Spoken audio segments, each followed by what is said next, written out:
Hello everyone, welcome to Driving Approach. My name is Lexi and you're watching my next vlog. Today is Monday, April 10th and I'm off to work. Let's see what I have to show you guys. GoPro is at 21%, so I don't know how much I'll be able to charge, but I'll take the charger with me and try to charge the GoPro as I go.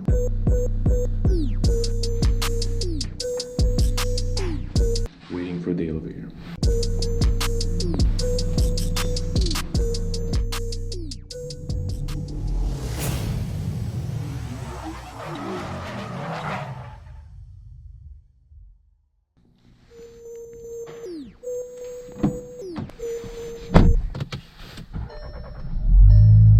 Well, this is how my day starts. It's 7:14 a.m. I'm driving to work. Yesterday was a very nice Sunday. In general, last weekend was a very nice weekend. I had some time off, ready to conquer the world now. Car by car. 1 degree outside, so still gets close to zero overnight. Doesn't get to -10 or -20 like it did during winter. So we're officially fully, past winter. And it's only gonna get warmer from now on, well, until the next winter.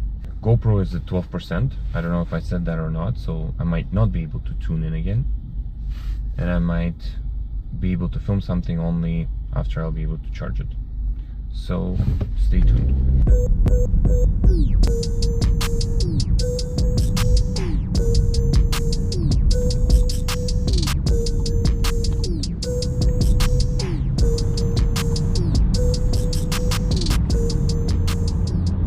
This Volkswagen Jetta reminds me of the Genesis 2-liter turbo, because they both have the feature where the engine turns off when you come to a stop, then it starts up right before you need to drive. And you can obviously turn it on and off here and there, but usually they don't have this on cars with bigger engines than 2 liters. But every year there are more and more exceptions with everything, and with that as well. So there's for sure somewhere a V6 or maybe even a V8 that's being turned off and started over every time someone comes to a stop at a stoplight, just like this 1.4-liter engine in this car.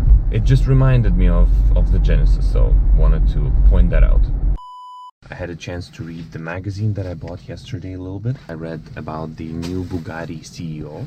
It's a guy who took over from Volkswagen, and he's pretty young, I think like 30 or 35. Just interesting. They shared a little bit of his thoughts about overall where the car industry is going, what he's going to try to do with Bugatti, and they shared a little bit about the fact how he has built some fast electric cars, and also he says himself he can build regular gasoline powertrain that's fast and exciting too. So it will be interesting to see what he's going to do and how he's going to pivot Bugatti. But he says the next Bugatti is going to be a hybrid, still not fully electric. Pretty interesting. GoPro is almost fully dead, so I'll see you guys later. Well, it's 3 p.m. right now. I'm done with work. I'm going home. Just wanted to say bye. Thank you very much guys for watching, and I'll see you in the next video.